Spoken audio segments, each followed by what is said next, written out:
I would say, however, that it's not that easy to maintain sexual interest on a continuously rewarding basis across long spans of time, say with the same partner.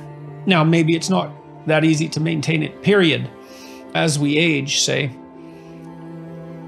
Fantasy can provide pointers to overcome that proclivity for the deterioration of sexual interest. I remember reading, I think it was in Raymond Carver, whose works I love, a detective, the greatest of detective novels, Private Eye, really.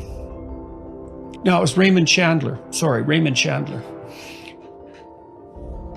He talked about the beauty industry and the fashion industry and the hundreds of millions of dollars, billions of dollars that people spend on that, enhancing sexual interest, and came to the conclusion that it was all worth it because it's difficult to do. It's difficult to pull beauty into sexuality. It's difficult for each of us to maintain our attractiveness to other people. It's difficult under many circumstances to maintain being attracted. Well, so you have fantasies, and that's the part of you that has a proclivity towards sexual gratification, trying to make what it needs and wants known to you. And I would say incorporating that into your sex life is probably the best bet, your best bet. And so those are fantasies that you could hypothetically talk about with your partner, assuming that you have a partner that you could talk to about such things, and maybe that would free him or her up to talk about such things with you. And maybe your partner might be more interested in your fantasies and helping you along with them than you think. Look for the wheat instead of throwing it all out as chaff to begin with.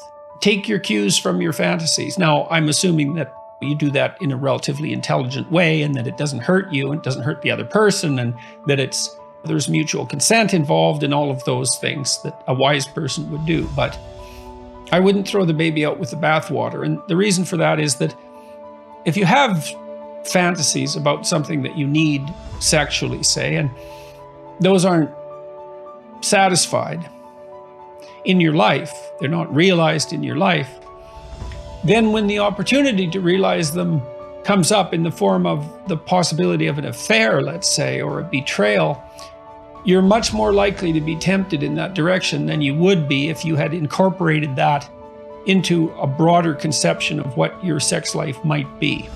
One way of maintaining satisfaction with a monogamous partner is to vary what you do with that partner.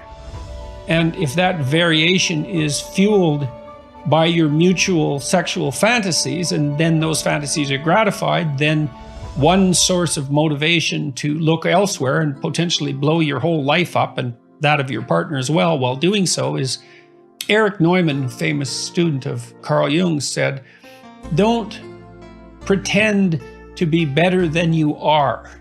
He didn't mean don't try to be a moral person, don't try to improve yourself or any of that. He meant don't lie about what you are and what you want. And maybe you're ashamed of it, maybe you should be, but maybe you shouldn't be.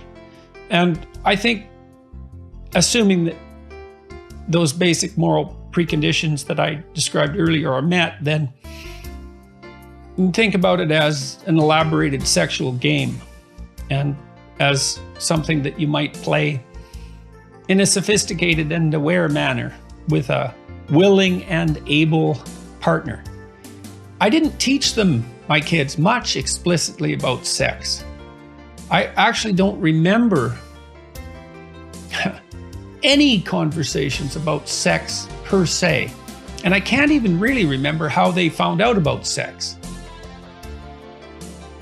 I'm certain that they knew the basic mechanics plenty early enough. So it wasn't like it was a taboo subject. It just, in some sense, never seemed necessary. Now, that doesn't mean that there wasn't any instruction about sex in our household. The kids watched. What do you teach children about sex? You teach them how to be good people in the broadest possible sense. And so one element of that would be, don't casually use and hurt other people. And you act that out as a parent to the degree that you're capable, and your children observe that. They also observe how you treat your wife or husband.